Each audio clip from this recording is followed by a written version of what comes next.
So welcome to the 2025 Future of Academic Affairs Forum. I'm Allison Sanders. I serve as the Assistant Vice Chancellor for Academic Affairs and Chief of Staff. I'm here to welcome you today. I'm so glad that you could join us. Today, we're going to hear presentations on a number of topics, followed by an online resource fair with rooms that you can visit and ask questions or discuss ideas on a variety of topics that will be part of the presentations today.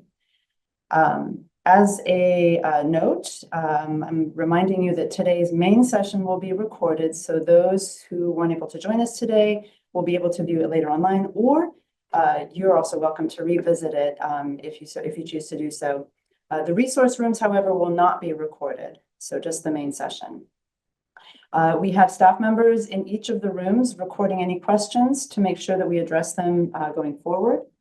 But first, it is my honor to introduce our Executive Vice Chancellor, Elizabeth Simmons, who will give us some opening remarks. Elizabeth. Thanks, Allison.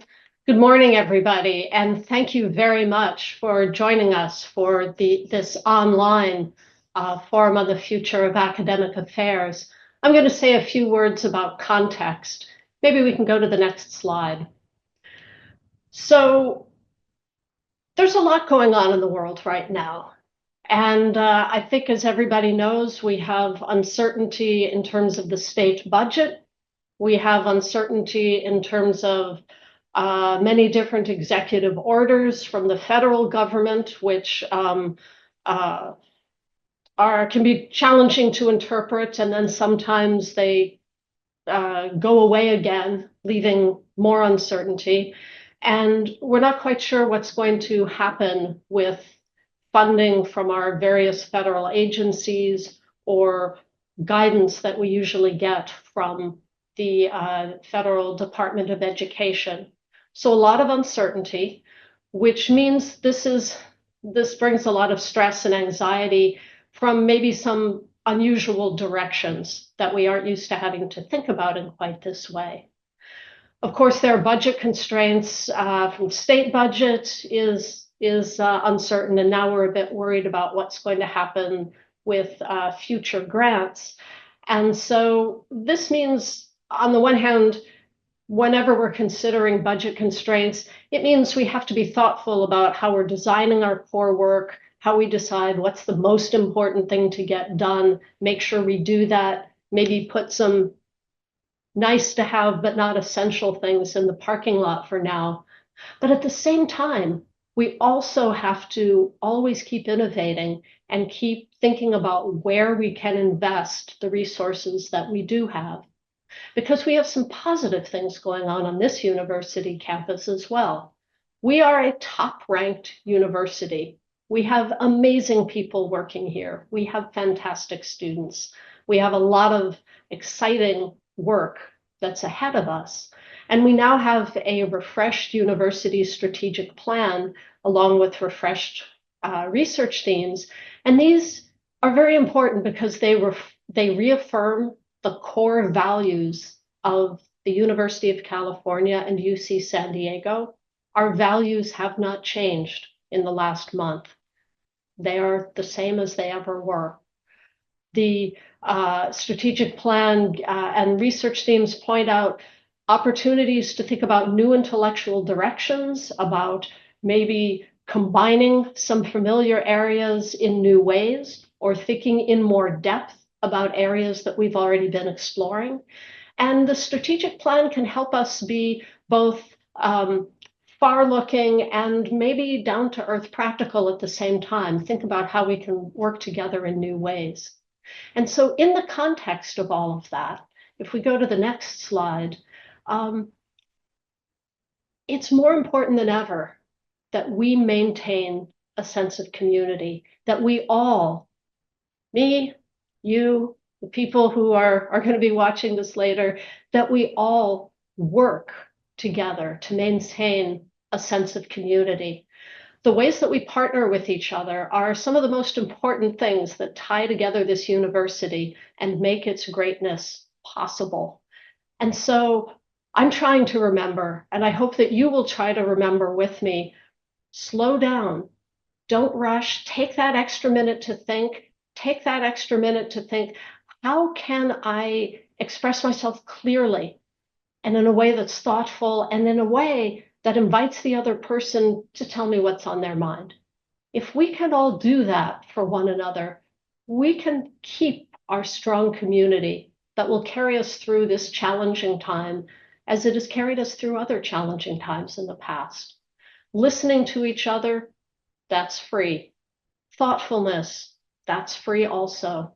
We can always do those things. And I would say, if you would like to chat with me, please remember I have formal office hours, but I also, a lot of people will just come and take a walk with me around campus, or we'll go somewhere together for a cup of coffee. And I treasure those moments to listen to what people are working on and learn more about what your research is or what your daily responsibilities are, just to know more about the campus. But I also learn about things that need to be worked on, and that's valuable too. So please do reach out. And the last thing I wanted to mention was a return on the next slide to a theme that we've talked about before, which is honest and purposeful communication, especially during times of change and uncertainty. While we're trying to be kind and give one another grace, we do still need to be honest, because that's also important for authentic partnership.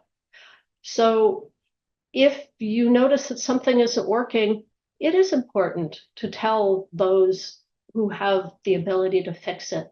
And if somebody tells you something isn't working, we all need to, hard as it may be in that moment, we need to listen and think about what we're being told.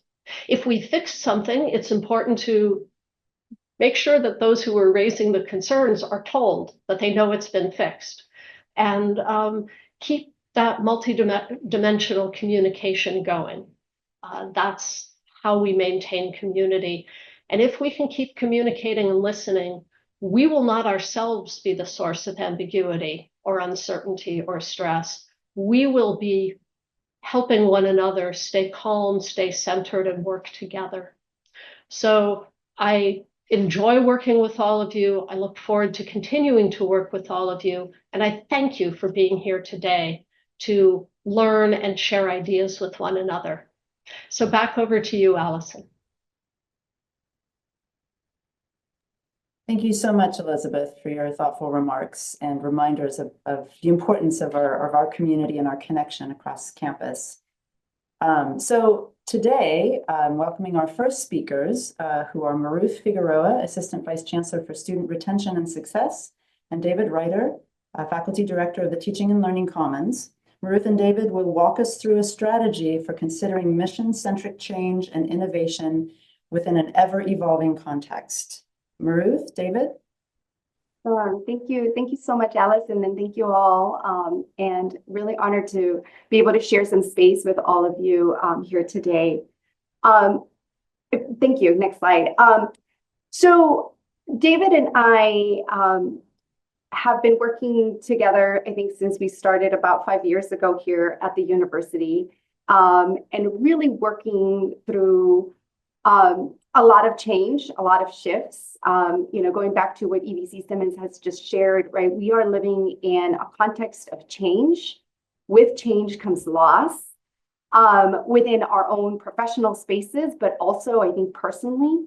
And it really, thinking about the work that we were doing in the area of student success with David, right? Going through the pandemic, returning to campus after the pandemic, there was a need to find a strategy to, one, I think it's important as as EVC Simmons has here, to pause, to listen, right, to validate the losses that we're all feeling. And sometimes uncertainty can bring us this feeling of we're losing something, but we're not quite sure what it is, and it can create some overwhelming feeling. And so today we're hoping to share with you a framework that can helpfully help us really, one, acknowledge, validate, and more importantly, move us forward, right? Without diminishing the losses, really giving us some perspective on how we can move forward together.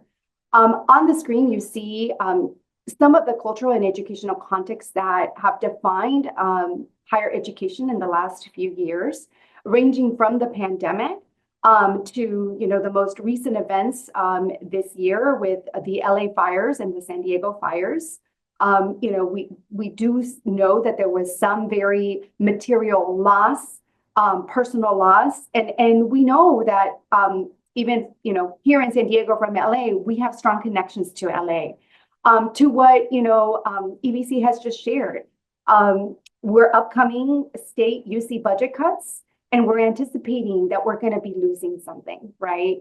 And as we get ready to kind of think about those things, we're hoping that with this framework, it gives you a way of thinking about how do we think about this loss? How can we move forward? How can we stay focused on our mission as we do this? And so now I'm going to go ahead and turn it over to David. Thank you, Maruth, and good morning, everyone. So yes, we live in a context of loss. And what Maruth and I have been working on with various organizations is to think about living in a context of lost and found. And we've relied a bit on the work of Pulitzer Prize-winning author Kathryn Schulz in her memoir, Lost and Found. And Schulz says, finding always takes one of two forms. The first is recovery. We can find something we previously lost. The second is discovery. We can find something that we've never seen before. Recovery essentially reverses the impact of loss. It is a return to the status quo, a restoration of order to our world. Discovery, by contrast, changes our world. Instead of giving something back to us, it gives us something new.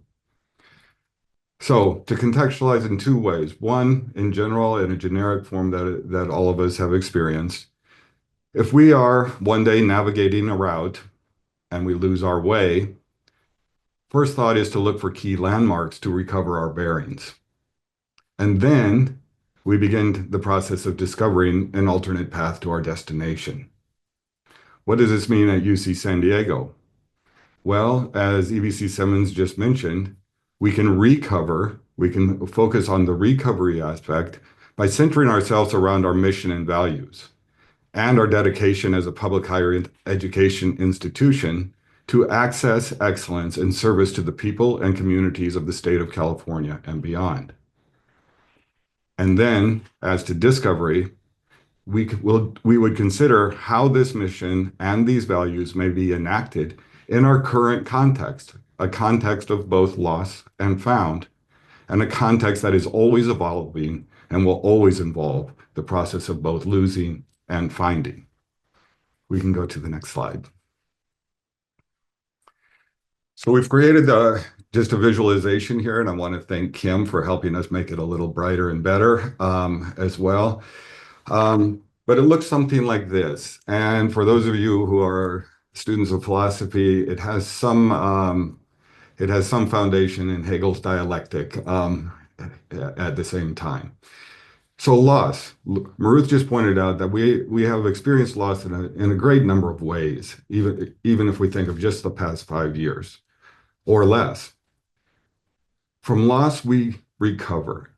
Our first action should be to recover those landmarks, recover those key positions that help us to remember who we are, what we stand for, and what it is our mission to do. And then we discover within that new context how we are going to now create our path to reach those very specific destinations and get to where we know we need to be and who we need to become. And then as we do that, we will find ourselves again fulfilling our mission. The reason that the diagram looks like it does is because we need to get it into the mindset, the worldview, that this is a continuous process. We will always be in a process of losing, recovering, discovering, and finding. And that process itself can be quite dynamic and even encouraging, even in moments that feel a little bit dark. And so I will turn it back to Maruth now as she points us in the direction of the and mindset. So in this process, right, as we are recovering, discovering, and finding, it's important, and being at the center this is really where we can lean in to viewing things differently, to not being afraid of letting go of things that perhaps haven't served us. And I think in the spirit of UC San Diego and being such an innovative institution, to lean into what are the possibilities, right? What is this and? How can we be innovative in this space? How can we look forward to our students that are going to be here 10 years from now, and really being able to use the strength of what we have learned in what we're hoping to discover and recover, right? To be able to create something new that is student-centered, that is focused on our mission, and that I think more importantly focuses on the future. Because part of this change is also that our world is not going to stay the same. And as institutions and as practitioners and faculty and staff, the more that we lean into this space of innovation and we can really move forward and think creatively and be in community as we think about ways that we can continue to support our communities here. And so for today, right, we're hoping that this framework, as we go through today's sessions, gives you the opportunities to consider budgets, the tools and processes, keeping in mind this framework of lost and found, to understand that this is a continuous and context-specific process by which we can move ourselves forward. And so we hope, right, that you find this tool useful as we have. I know that David and I continue to come back to this. Our teams come back to this, and always thinking about what does this and space look like as we think about our students and how we can better support our students, knowing that we will continue to experience losses in a variety of ways. So with that, David and I welcome any questions as you go through, maybe thinking about how to apply this framework to your own context, and thinking about a way to move forward. I think the next slide has our contact information. And again, thank you so much for allowing us to share this and for sharing space with all of you. Thank you so much, Maruth and David, for sharing this thoughtful approach with us today. I know we've had several conversations, and it's really a shifting mindset to sit in the and space. So thank you for that. And I hope that some of you will join Maruth and David in the resource room and ask any further questions. So now, before I introduce our next speaker, I'd like to invite you to join us in answering some questions we have about a variety of academic affairs related topics. This isn't a quiz, but rather a way to engage with you as our audience. So in order to do this, we invite you to go to menti.com, MENTI.com, or use the code on the screen to answer the questions in real time. If you prefer, you can also use your phone and scan the QR code that should be up on the screen and to answer today's questions. So I'll give everybody a moment to log in and get settled. And then we'll be ready to move to our first question. Oh, well, it's already up there. Thank you, Kim and Megan. So yes, the question is, what can you ask Triton GPT's suite of AI assistants? So the questions that we're going to be asking you are the trivia related and academic affairs related, are all connected in some way to the presentations or to the resource rooms that you will be hopefully visiting after our main session. Okay. Well, it is all of the above. What can you ask Triton GPT's suite of AI assistants? All kinds of things like what free activities are available in San Diego, writing a job description for a program evaluation specialist, or a bulleted list of ideas for team building activities. All of those are things that you can ask Triton GPT's suite of AI assistants. If you haven't had a chance to explore it, we do encourage you to do so. Let's see. So next, one more question, and that is a question about collective impact. So this is we're hoping to form a word cloud. So use a word or phrase to describe how the collective impact approach has influenced your work with others across campus. So connected to the resource rooms, our Collective Impact Backbone team will be joining us at the resource fair at the end of today's event, and we'll be happy to answer any questions or provide more information about the Collective Impact Initiative. So I hope you'll take a time to join them in their room. Many of you are familiar with our Collective Impact Initiative. Many of you are participating in a working group or have had an opportunity to learn about some of the initiatives that have been generated through our Collective Impact Initiative. Again, the initial working groups have all focused on student success. And what we found is that this is creating a really wonderful sense of community for our campus. I love the way that the word cloud shifts around. But words like collaboration, partnership, communication, connection, efficiency, awareness are all really great to see.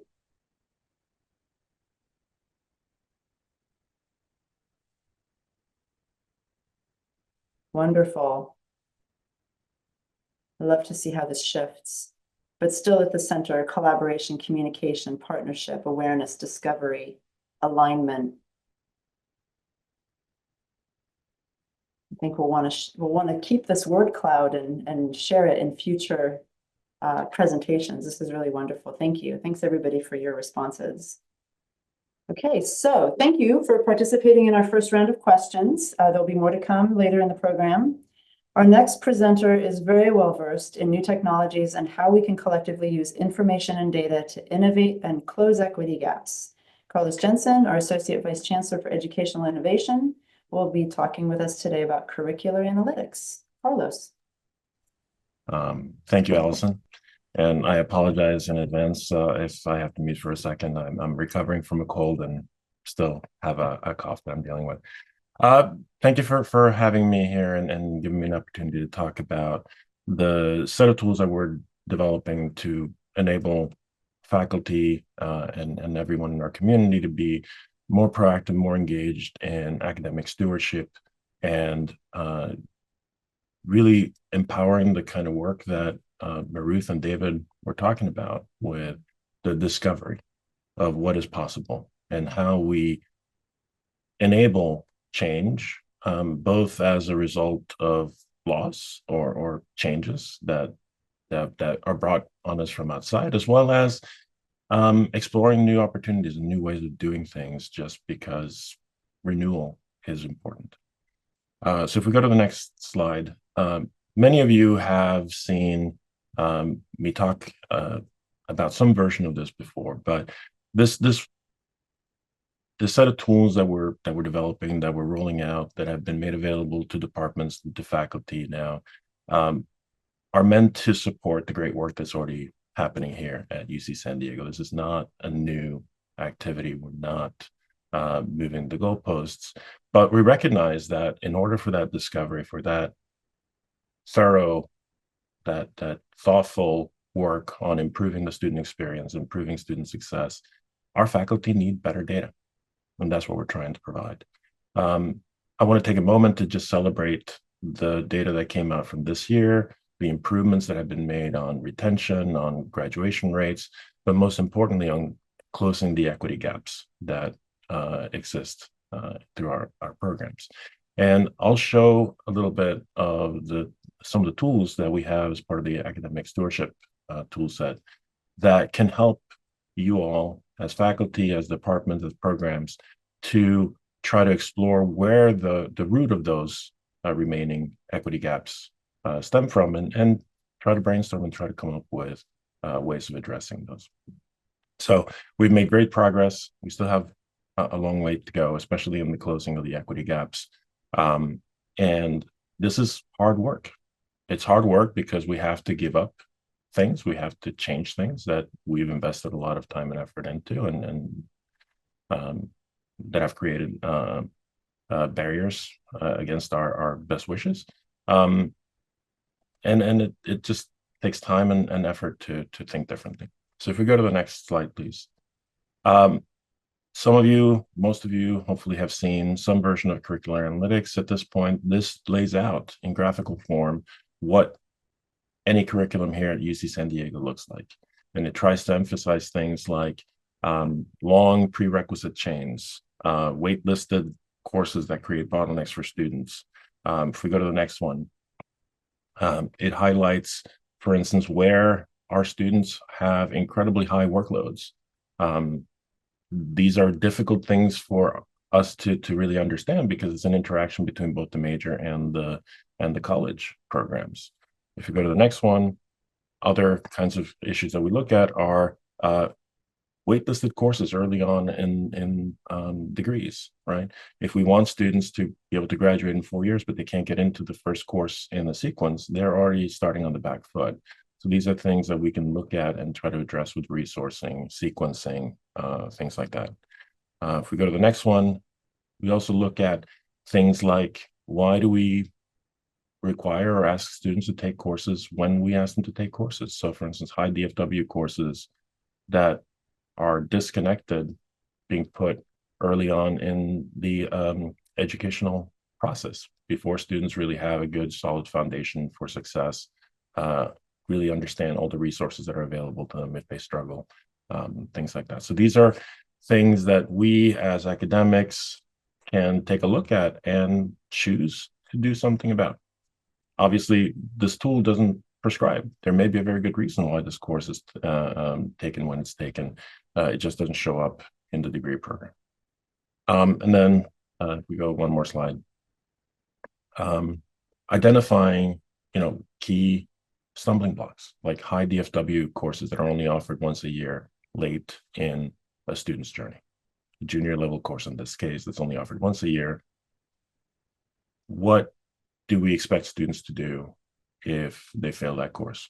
Do they have to wait a full year before they can then get back on their way? And so what we try to do is we try to help calculate what is the impact of the various curricular design decisions that we have made. And it's really important to note that as faculty, we inherit curriculum.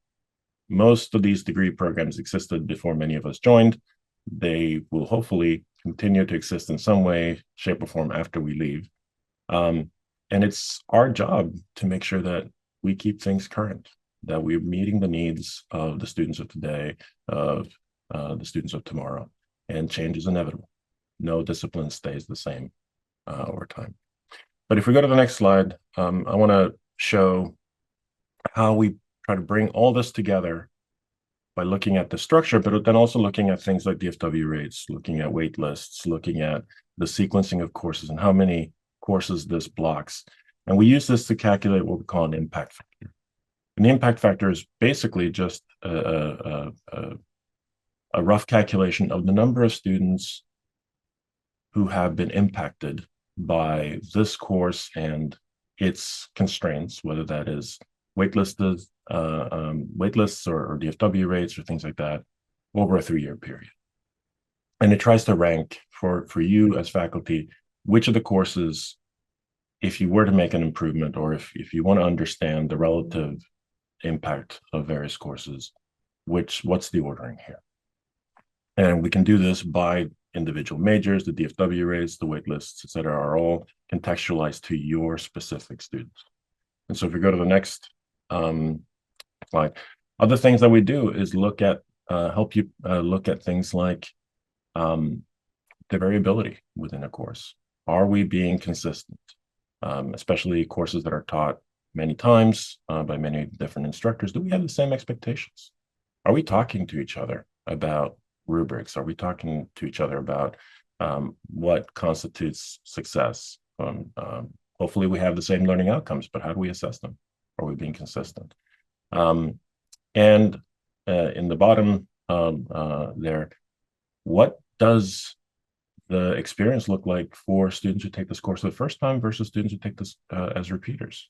And if we have, as we do in many courses, a wide gap in the success rate of students who take this the first time versus students who are taking this the second or third time, maybe we need to rethink how we do things for students who are retaking courses, because clearly this gap shows that something isn't working here. And it's not always on us, right? This could very well boil down to student behavior, student expectations, but it shows that there's an opportunity here to try something different, to try a different intervention. If we go to the next slide.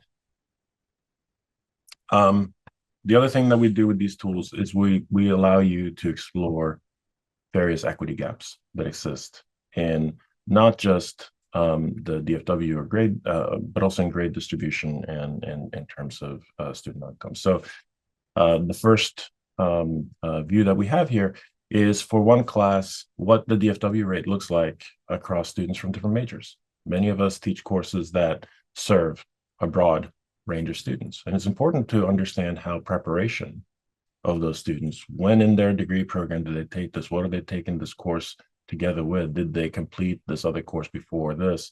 How that impacts success, and how we prepare our courses or which courses we direct students to set them up for success. These are important conversations across departments, across programs that we really need to have more of. And then finally, we can now look at grade distributions by gender.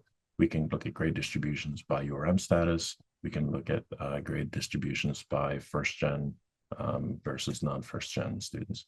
And based on feedback from our faculty, we're now also recalculating all these to look at whether students joined as first-time first-year students or transfer students and whether that has an impact. So this is where we're trying to provide you with the data that will help you do the exploration and do the work that needs to be done.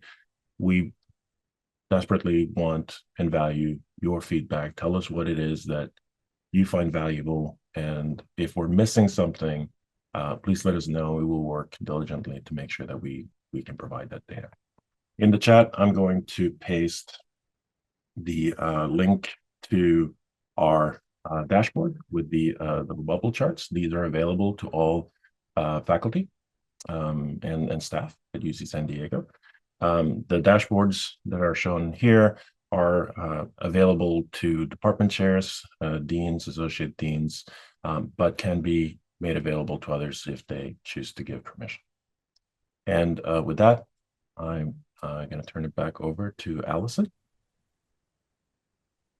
Thank you so much, Carlos. Great presentation.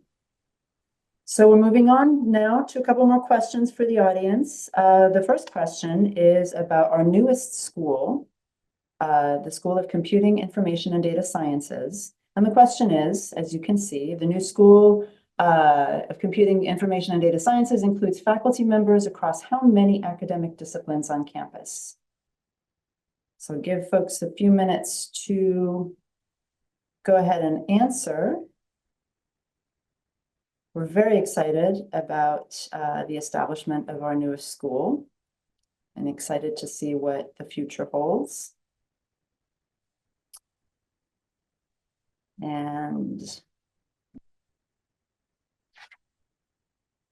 seeing things kind of stabilize a little bit.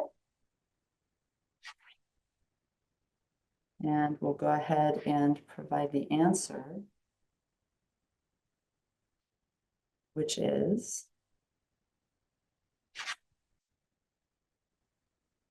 16 disciplines, including bioengineering, biostatistics, cognitive science, communication, linguistics, mathematics, medicine. So this cross-cutting collaborative work happening across our campus, including in the School of Computing, Information, and Data Sciences, is just one of the ways UC San Diego really sets itself apart from other universities, as Elizabeth mentioned earlier. Next, we have one more question for you, which is regarding the Teaching and Learning Commons. Which of the following are services offered to faculty by the Teaching and Learning Commons? Designing or redesigning courses for online and hybrid learning, one-on-one group teaching consultations, or group teaching consultations, workshops focused on teaching and challenging times and other topics, writing assessments, design, or all of the above. We have some folks who are very familiar with the Teaching and Learning Commons and the wonderful work that they do. That is correct. All of the above. And our colleagues from the Teaching and Learning Commons will be available in the online resource fair at the end of today's event. I hope that you will have a chance to check them out and interact and ask any questions. They offer a lot of services that you may be interested in learning more about, and maybe some things you don't already know about. So they will be, again, at the resource fair at the end of today's event. Teaching and Learning Commons doing wonderful work to advance teaching excellence through evidence-based, learner-centered, and equitable teaching practices. So as you may be familiar, our campus is working on closing equity gaps through collective impact. We've talked about this a little bit, and a number of other venues as well.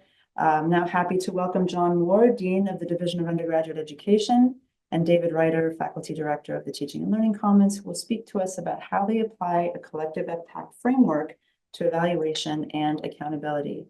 John, David? So good morning once more, everyone. John and I have what we hope is a very uplifting presentation today, and I just want to talk a little bit about how we got here. You all know about the EVC's charge for closing equity gaps via collective impact at this point. And many of you, I see many of you on the screen today are very diligently involved in that effort, and it's been wonderful to meet you in that space. John and I have also been able to take a lot of input over the last couple of years as we visited more than 40 departments together in respect to program review. And we also, as faculty and administrators both, have participated at the department, the school, the college, and at the institutional level in writing a variety of reports. And I think a lot of you on the screen know about writing all of these reports as well.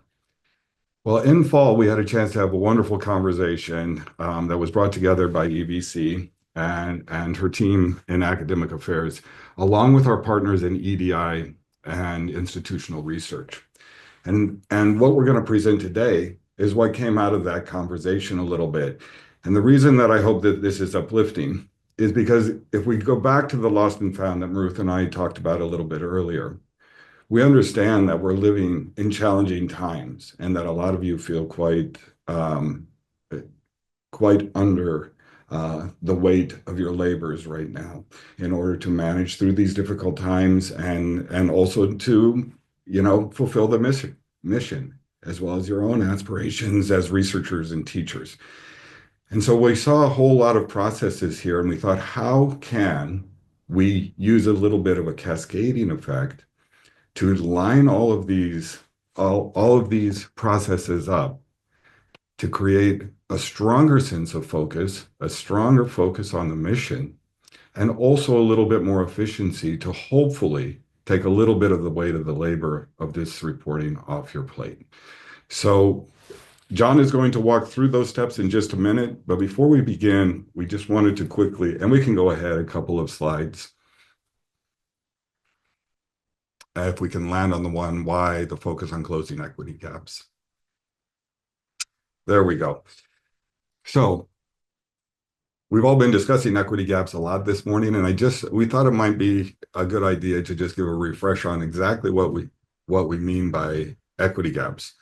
So on our campus, and really in higher education in general, there's a shared definition of equity gaps, and that is this. Equity gaps are understood as differences in outcomes that arise from deeply embedded societal inequities that shape an individual's trajectories and experiences. This could show up in disparate retention and graduation rates as two examples.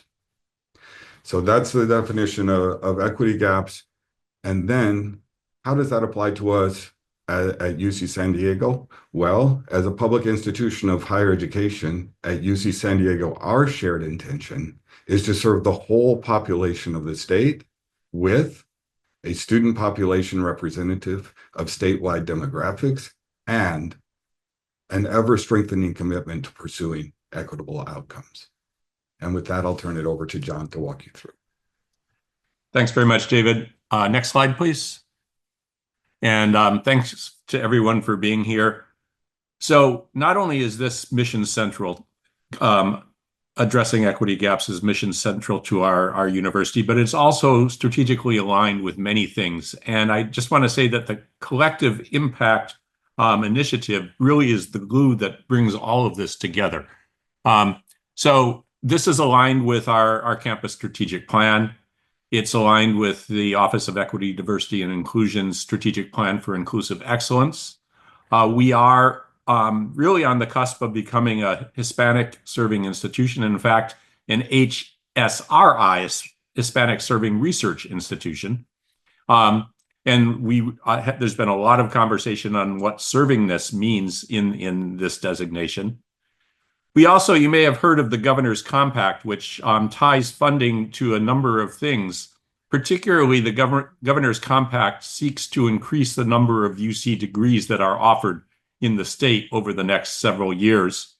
And one of the ways that we can do that is to improve the throughput of our students. So we can do it in two ways. We can admit more students, or we can graduate more students in a more timely fashion. And if we do the latter, that can allow us not to have to admit a large number of students. And our faculty and our staff across the campus has seen large enrollment increases and knows that we can't continue to increase indefinitely. It turns out that if we were to close the equity gap on four-year graduation rates, this would largely get us to our goal, the governor's goal for the number of degrees that we offer without having to increase the number of students that we admit. So there's a very practical side to this, aside from the moral imperative of the fact that we need to create an equitable environment for our students. We also need to be accredited through our accrediting agency, the WASC Senior College and University Commission.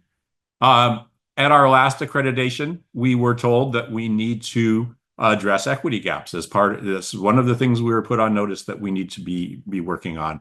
And that in particular, we also need to assess learning outcomes, and we need to integrate that assessment into the program review process. So all of these things come together and are aligned. But I want to emphasize the fundamental reason is the one that David talked about, which is that this is mission central and it is a moral imperative for our university. Next slide, please. Now, we can do this work at a number of different levels, and there's a number of different things that happen on the campus that are very important that also align with the goal of closing equity gaps. So as I mentioned, at the institutional level, we need to ensure that our campus is accredited. And so that means we do need to be assessing learning outcomes in a way that allows us to address equity gaps for our accreditation. At the school and departmental level, as part of the strategic plan for inclusive excellence, there are now periodic accountability reports that departments and divisions at schools are engaged in. And so part of that is looking at how you are addressing inequities in your student population, equity gaps in your student population. And then at the departmental level, there are program reviews. And the charge for program reviews now requires that we use assessment to look at at how we are addressing equity gaps. So this is part of what's in the program review. So you can see that there's sort of three things that we have to do. These three things might be thought of as three separate processes, but what we're trying to do is figure out how we can align these so that there's one focused way of looking at equity gaps that then feeds into these three activities and streamlines the reporting that departments and schools engage in, and eventually that the university engages in. Next slide, please. So again, thanks to Kim for this wonderful diagram. This tries to summarize a lot of what we've been talking about. So again, the goal is closing equity gaps and promoting student success. This is the mission central goal. And there are several processes that feed into this goal. And these processes are held together really through the collective impact, the idea of a collective impact approach to addressing equity gaps. And one of the processes that that feeds into the other processes is the idea of assessment. So this is what I'm talking about here are things like departmental level of assessment of learning outcomes. So if you look at how students are achieving the learning outcomes, and if you disaggregate the data and you see that there are differences in the disaggregated data, that allows you to see equity gaps in a much more fine-grained way than if you just look at GPA, grades, DFW rates, or retention and graduation rates. And it potentially allows a much more targeted way of addressing these equity gaps. This assessment, again, needs to go into the program review anyway. So doing this assessment allows a streamlined way to approach program reviews, which come around, and also a streamlined way to approach the accountability reporting, which comes around, I believe, around every 3 years. And then both the program review, well, all three of these, the assessment, the program review, and the accountability reporting, then feeds into our campus accreditation, which happens about every 10 years, if we're lucky, if we do a good job. Not if we're lucky. If we do a good job, we are accredited for 10 years like we were back in 2020. And but then we do need to revisit all of this again at our next reaffirmation of accreditation, which will be coming up sooner than we think. Now, feeding again into all of these processes are a number of tools. And we just heard from Carlos how curricular analytics is a powerful tool for identifying where these equity gaps are, identifying where there might be curricular bottlenecks, and how we might provide a more equitable approach to our student education. And so this can really help target where the assessment takes place. The Teaching and Learning Commons provides pedagogical and curricular support that can help close the loop. Once we find where there are some equity gaps, what can we do? What types of interventions can we put in place that might address this? And this, again, is a tool that you can use to address this. My division and the Teaching and Learning Commons and institutional research have been collaborating on assessment learning communities where faculty from a variety of academic units come together. Each of them has their own unit-specific assessment project, but they come together and learn some of the ways that you can do equity-minded assessment in order to use assessment as a tool for looking for equity gaps and addressing equity gaps. And then, of course, institutional research is crucial in this, providing the student data and the analysis of student data that can help us address this. So again, the idea here is that we have several things that we know that we have to do anyway. Departments have to undergo program review. There is the accountability reporting, and we do need to be accredited. And by bringing these together in a more streamlined fashion through a collective impact approach, we can use this to achieve the mission critical goal of closing equity gaps and promoting student success. So thanks very much. Thank you so much, John and David, for this really interesting presentation and reminding us about our central mission of supporting our students on their educational journeys.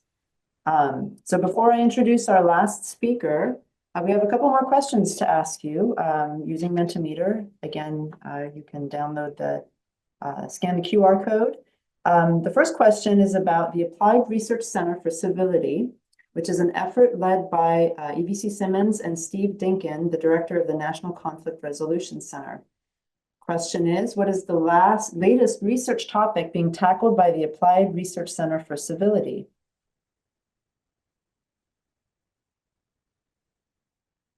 See what folks have to say. 3 options: building a national model for youth justice reform, best practices for the next generation of leaders, or combating anti-Semitism and Islamophobia. I'll give you a few minutes to provide your answers.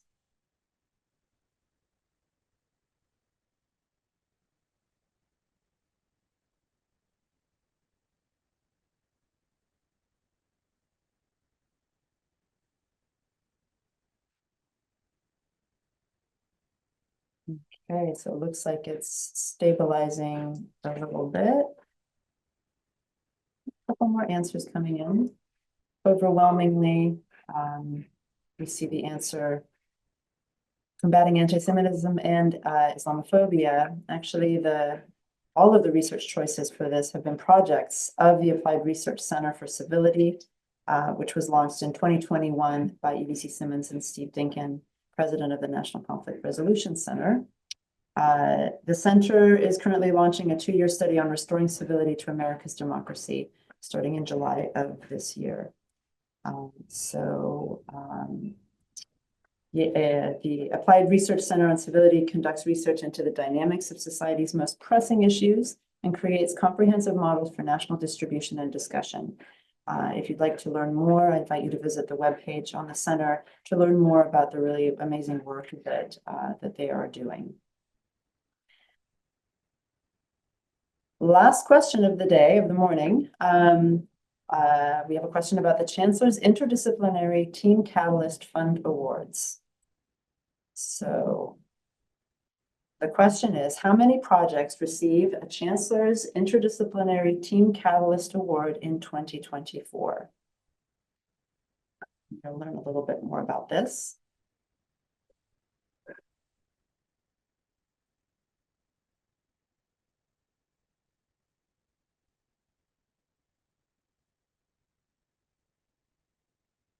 Seeing the graph move a little bit.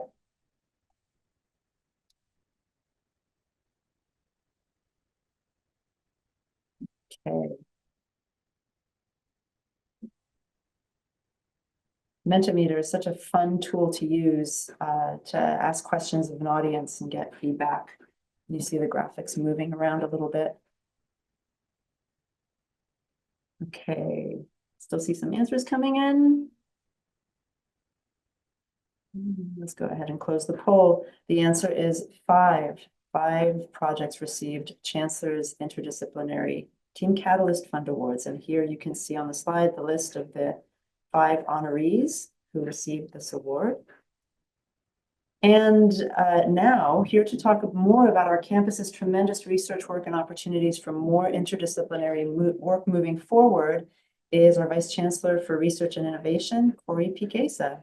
Corey. Great. Thank you. And thank you for letting me join you today to talk a little bit about some opportunities that we're launching in our office. Next slide, please.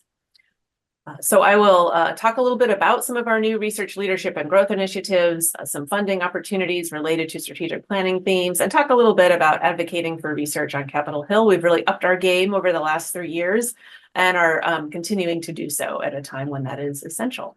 Next slide, please.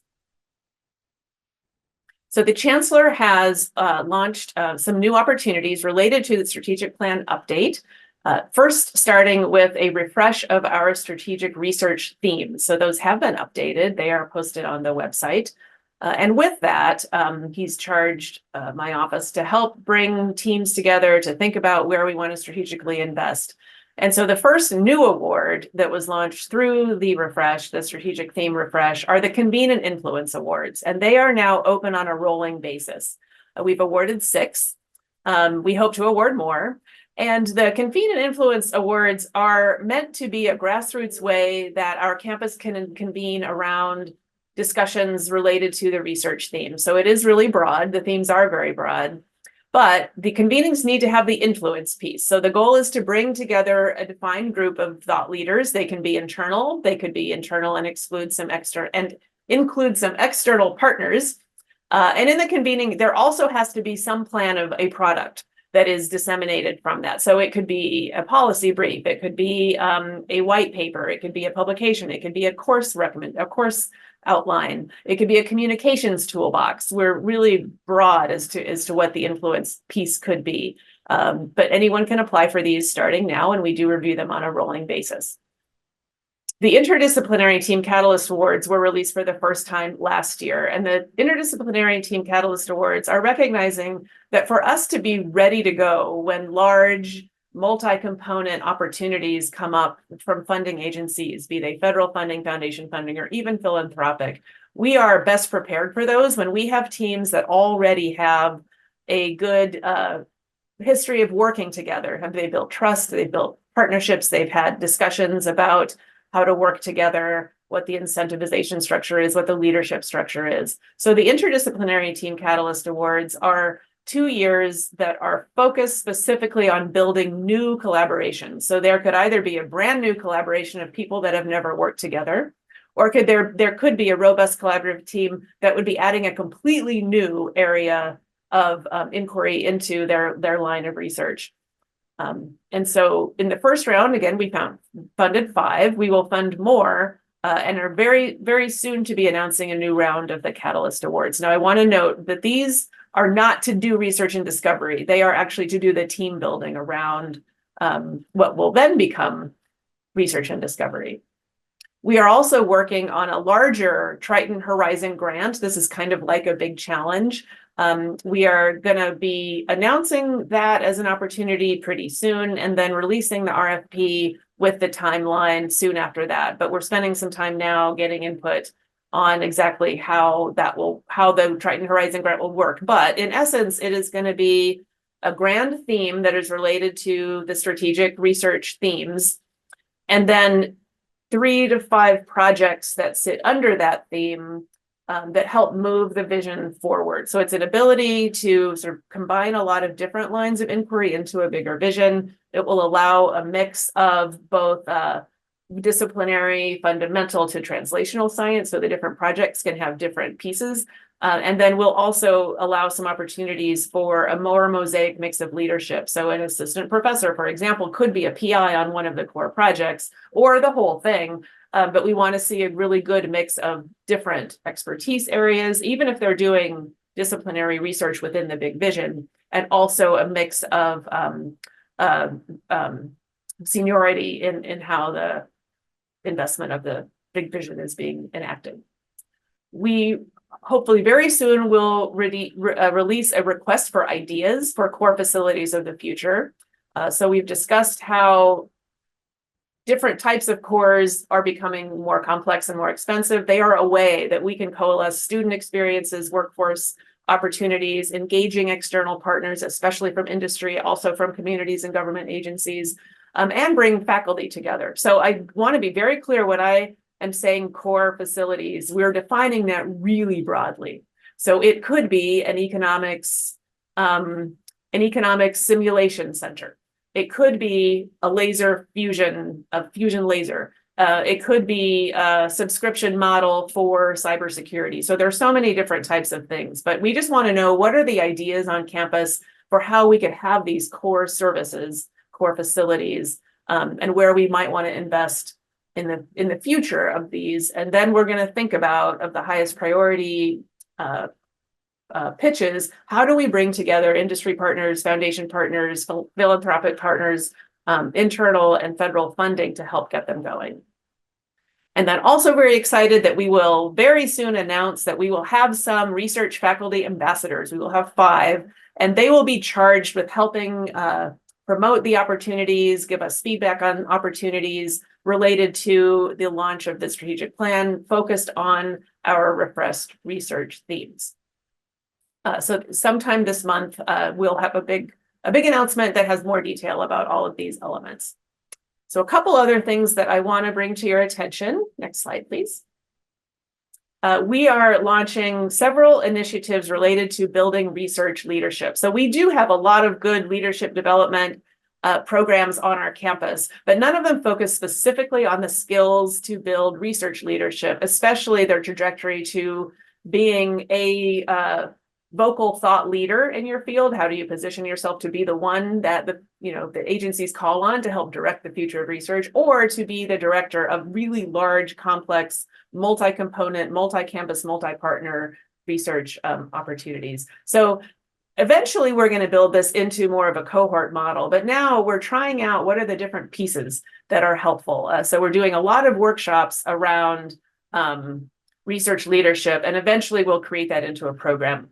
So the one that is available coming up soon is building a diversified research portfolio that is open for anyone who is interested. Some of the workshops are more in person. I don't know if I have a slide or not, but we did a logic model workshop of how you can use a logic model to help build your vision and put a plan in place to get to your vision. We'll follow that up. We're going to do a RACI matrix and benchmarking workshop to feed into your logic model. So watch for these opportunities as they come up. We also, over the summer, are planning to try out a leadership style inventory that is the one we found that is most focused on the skills and the leadership skill upping that can help, that is research focused. Next slide, please. We are also investing in research growth activities that help us talk about strategic areas of excellence. And so we're open to hearing the campus, and the research ambassadors are going to help us identify some of these topics. But some of the ones that we've had in the past include the International Innovation Strategy for Fusion Energy. In addition to that opportunity, we ran the Lab the Research Program UC Forum for Fusion Energy in part of as our campus in launching our Fusion Engineering Center. We hosted an Advanced Artificial Intelligence and Machine Learning Research and Impact workshop. And it's interesting, there's so much going on in AI. We are very deep in the bench of every type of AI going on. Our event was meant to focus very specifically on bringing some of our own AI researchers together. So some of these research growth events are very focused on just helping campus know who's doing what.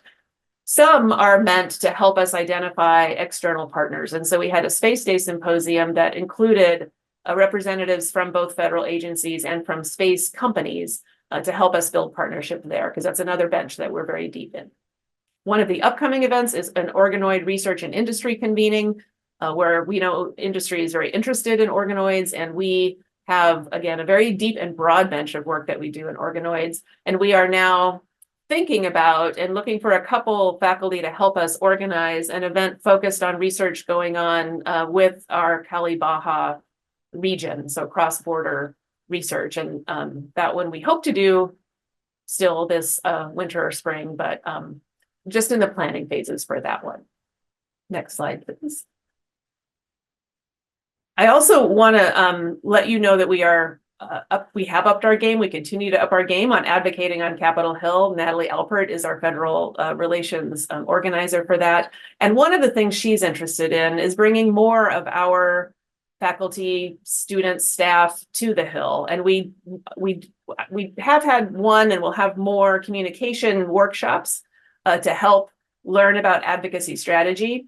But want to make sure you know that as part of our research activities, we are very busy advocating and hope to have more opportunities for training and experience in communicating the value of your research and discovery to our federal delegation and to our federal funding agencies. And I will note that the communication workshops focus not only on federal advocacy, but also building relationships and advocacy with your funding agency. So you can advocate for your research within your funding realm. Next slide, please. Oh, and okay, so here is the piece about the research communications that feeds into the advocacy strategy. So we can move on from this because I already talked about it. So I think next we move into the breakout rooms. I need to leave, but I'm very grateful to Lisa Trahan, who is our Research Growth Initiatives Coordinator, who can answer questions, or at least note what questions are in our breakout room so we can make sure to answer them. And I will say, with a lot of these new initiatives, we don't have them completely worked out. That is a good thing because we want to get a lot of feedback. They might change and morph as we release them over more cycles because we definitely want them to be responsive to what campus needs. So thank you very much. I will close with that.